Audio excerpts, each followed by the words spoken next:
Hey everybody, welcome to Kimmel's Irish Pub. Time for another movie review. Tonight's movie, Megalopolis. Couldn't find it for the longest time because I kept calling it Megatropolis, but that's not what it is. It's Megalopolis. So this is Francis Ford Coppola, written and directed. This is a movie like he's been trying to do for years, from what I understand. I think he wrote the whole thing. Obviously, he's written and directed it, and it's his like one of his masterpieces that he's been working on for a long time. But it's only a 4.9 on IMDb. 22,963 people rated it so far, so that's bad. And I was gonna say, I don't normally like to watch a lot of movies that are under 5. Now, some of them are like, if they're faith-based, I'll watch them, and I will watch some here and there. But I kind of try and skim over those. But this is so big. I mean, in this movie is Adam Driver. Wait till you hear this cast. Adam Driver, Giancarlo Esposito from Breaking Bad. I don't know how you say his first name. I'm sorry. Nathaniel Emmanuel, Aubrey Plaza, Shia LaBeouf, Jon Voight, Laurence Fishburne, Jason Schwartzman, Grace VanderWaal, James Remar, D.B. Sweeney. You know, just to name a couple. And so here's the synopsis, if you will, which is not going to help. It doesn't help me. Maybe it'll be like, oh yeah, that makes sense. Now, the city of New Rome faces the duel between Caesar Catalina, a brilliant artist in flavor of a utopian future, and the greedy mayor, Franklin Cicero. Between them is Julia Cicero, with her loyalty divided between her father and her beloved.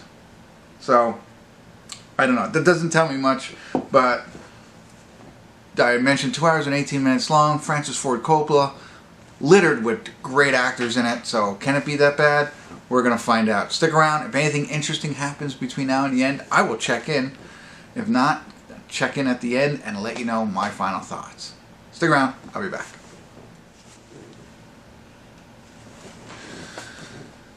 Hey everybody, we're at the credits of Megalopolis.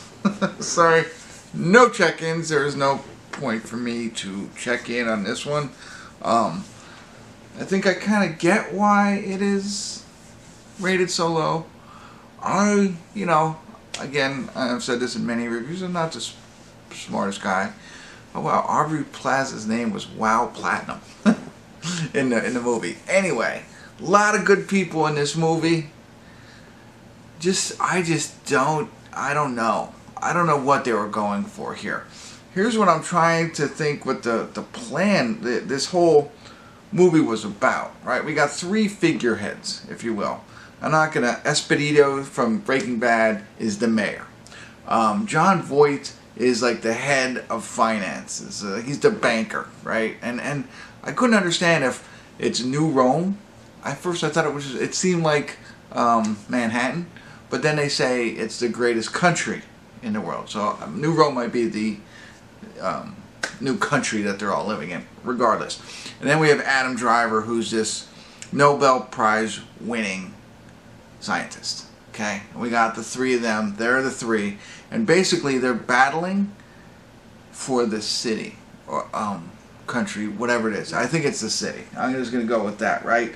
And I think Esposito wants to build a casino and redesign it, and Adam Driver wants to build Megalopolis, which just is like a really crazy design type of utopia or something like that. I don't know. It looks cool in imagery, and you don't really get a sense of it, but his whole thing is building this thing and making everything great for everybody.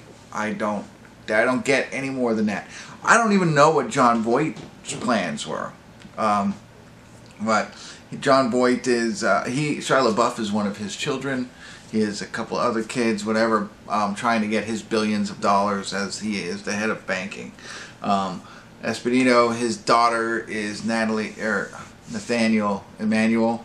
So, and she kind of starts to like Adam Driver. Aubrey Plaza is in there playing the whole thing. She's actually just a reporter that tries to get involved in everything.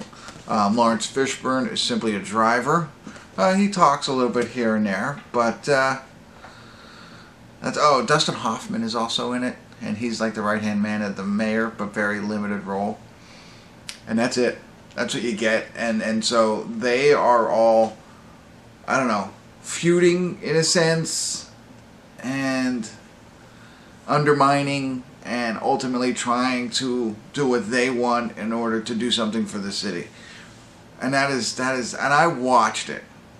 And the first part that really threw me was when they come onto the scaffolding, and it's like in the, I don't know, the year 3000 and something is what I think it. I don't know when the movie takes place either. The 21st century in the third millennium, right? Isn't that the year 3000 something? That's, I don't know. I'm just dumb.